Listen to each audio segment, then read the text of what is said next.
નમસ્કાર મિત્રો, કેમ છો? બધા મજામાં? આશા રાખું છું બધા મજામાં કરું છું. તમને જો આ વિડીયો ગમે તો લાઈક કરો, શેર કરો અને જો તમે અમારી યુટ્યુબ ચેનલ પર નવા હોય તો ચેનલને સબસ્ક્રાઈબ કરો, જેથી કરીને અમારા નવા વિડીયો જ્યારે પણ અમે અપલોડ કરીએ ત્યારે તમને નોટિફિકેશન મળતી રહે. તો એક આ નવો વિડીયો આપણે સિંહ સંરક્ષણને લગતો બનાવવા જઈ રહ્યા છીએ કે જ્યારે સિંહ અને માનવ વચ્ચે જ્યારે આમને સામને આવી જાય ત્યારે આપણે કેવી રીતના પગલાં લેવા જેથી કરીને સિંહ અને માણસ બેમાંથી એક પણને નુકસાન ના થઈ શકે. તો ચાલો મિત્રો વિડીયો સ્ટાર્ટ કરીએ.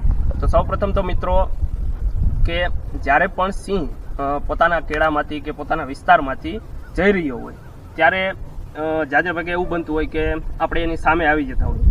તો એના માટે આપણે જ્યારે પણ સિંહ એના જે કેળો હોય એનો રસ્તો ત્યાંથી પસાર થતો હોય તો આપણે સાઈડમાં રસ્તામાં ઊભું રહી જવું અથવા તો સાઈડમાં વયું જવું, જેથી કરીને સિંહ તેના મૂળ સ્થિતિમાં જે જતો હોય તો એ જતો રહે એમ.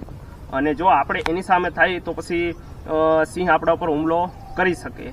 અને બીજું એ કે જ્યારે પણ તમે લોકો રાત્રિના સમયે કે દિવસના સમયે એકલા હોય, ખાસ કરીને આપણે જે મિત્રો જે ગોવાળ હોય, જે માલઢોર છારતા હોય જંગલમાં હોય કે પછી રેવન્યુ વિસ્તારમાં હોય, તેઓ જો ત્યાં એકલા હોય તો તેઓને ખાસ મારે એવું કહેવાનું કે તમે એકલા ના જાઓ, ગ્રુપમાં જાઓ, જેથી કરીને જ્યારે પણ સિંહ તમારી પાસે આવે, તમારા માલઢોરને જે શિકાર કરવા સિંહ આવે તો તમે તમારો બચાવ કરી શકો, સાથે સાથે તમારા માલઢોરનો પણ બચાવ કરી શકો.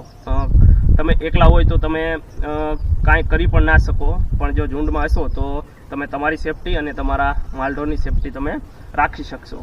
અને એવા વિસ્તાર કે જ્યાં સિંહ પોતાના વિસ્તારમાં રહી રહ્યા હોય, દાખલા તરીકે ઝાડવાળો કંઈક વિસ્તાર હોય ત્યાં તમે એકલા ચાલ્યા જતા હોય તો તમને ખબર ના પડે કે સિંહ અહીંયા બેઠો છે, કારણ કે એ તમને એ જોઈ શકતો હોય પણ તમે એને ના જોઈ શકતા હોય. અને તમે સાઈડમાંથી જો પસાર થતા હોય તો તમને એક જરાક આમથી એનો અવાજ કરશે, મતલબ એને ડારો દે કે તમે મારા વિસ્તારમાં આવ્યા છો, જો તમે મારા માટે ખતરો નથી તો હું તમારા માટે ખતરો નથી. એ એક પ્રકારનું તમને સિગ્નલ આપે, જેથી કરીને તમે ચેતવણી રૂપે એ ચેતી જાઓ કે ના ભાઈ અહીંયા કોઈ વન્ય પ્રાણી છે, આપણે એને નુકસાન નથી કરવાનું, તો આપણું પણ નુકસાન નહીં કરે.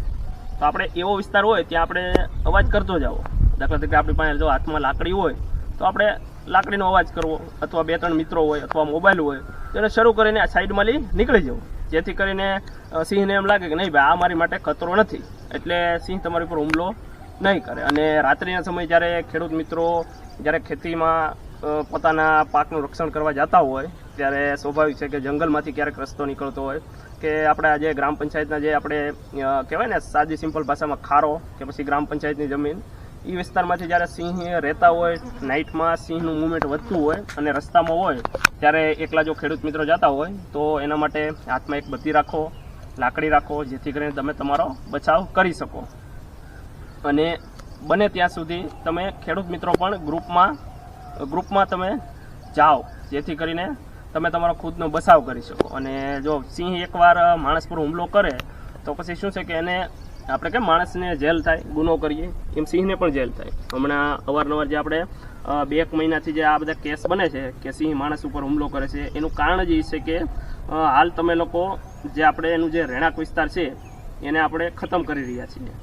અને ખતમ કરવાથી એનું ઘર પોતાનું ખતમ થઈ જાય પછી ગામના સીમાડાની અંદર તે રહેવા માટે આવી રહ્યા હોય છે.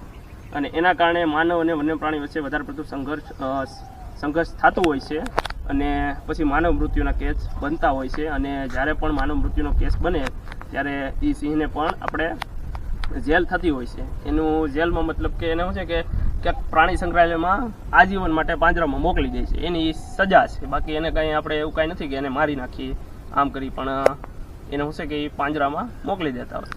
વધારેમાં તો બસ આ વિડીયોમાં આટલું જ.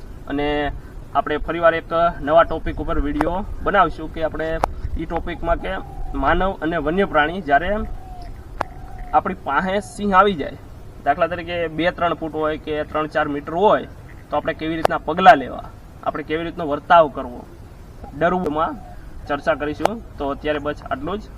જય માતાજી.